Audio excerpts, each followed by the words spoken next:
José Cárdenas informa. Todas las noticias, todas las voces.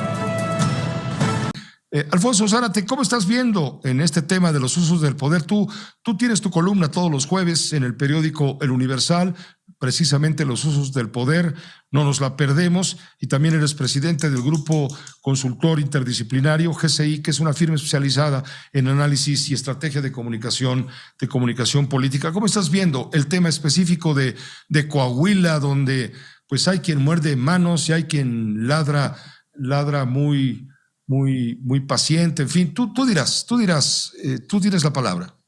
Gracias, Pepe, buenas noches. Yo diría, en primer lugar, que hay al menos tres condiciones que parecen perfilar el triunfo del PRI en Coahuila. En primer lugar, un ejercicio de gobierno eficaz, el de Miguel Riquelme, un gobernador bien calificado.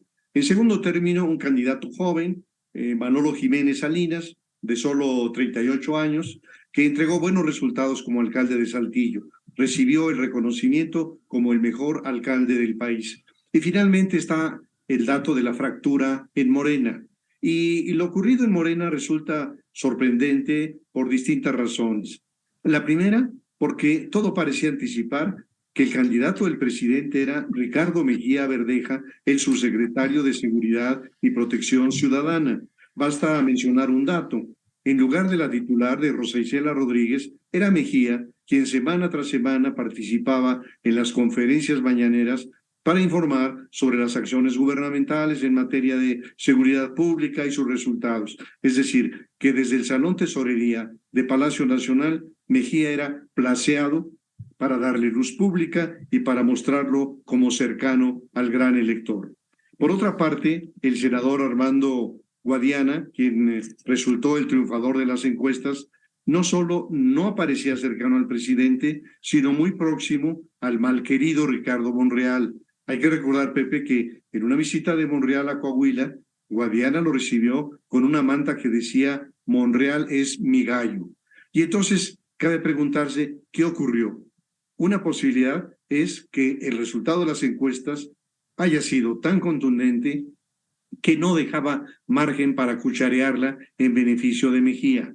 En el pasado, lo mencionabas hace un momento, el presidente ha usado encuestas patito para justificar sus decisiones.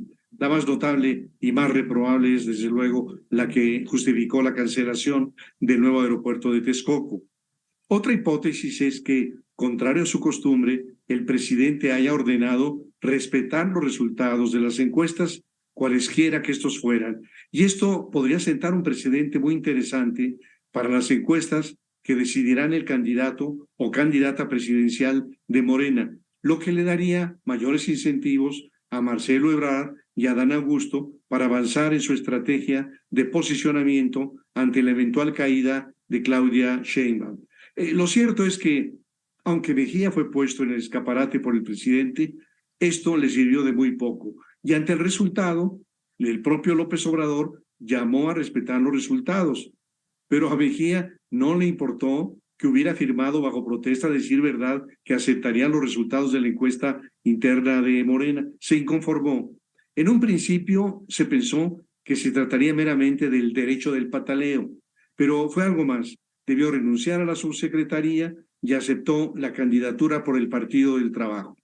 Tanto Mejía como el Partido del Trabajo expresan, creo yo, la realidad de Morena sintetizada en la frase "se recibe cascajo". Y el caso de Ricardo Mejía, para concluir, es un caso elocuente porque se trata de un político chapulín que ha saltado de un otro partido sin el menor escrúpulo.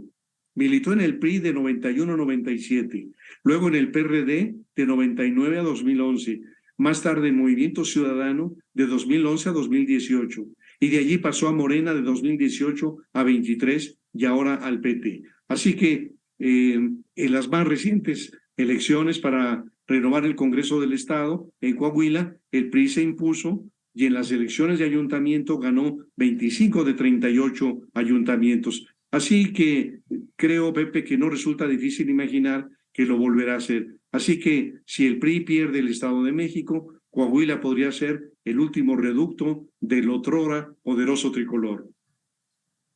Muchas gracias, Alfonso, por esta reflexión. Que estés muy bien. Buenas noches. Buenas noches, Pepe. Gracias al maestro Alfonso Zárate y los usos del poder. Su opinión es importante.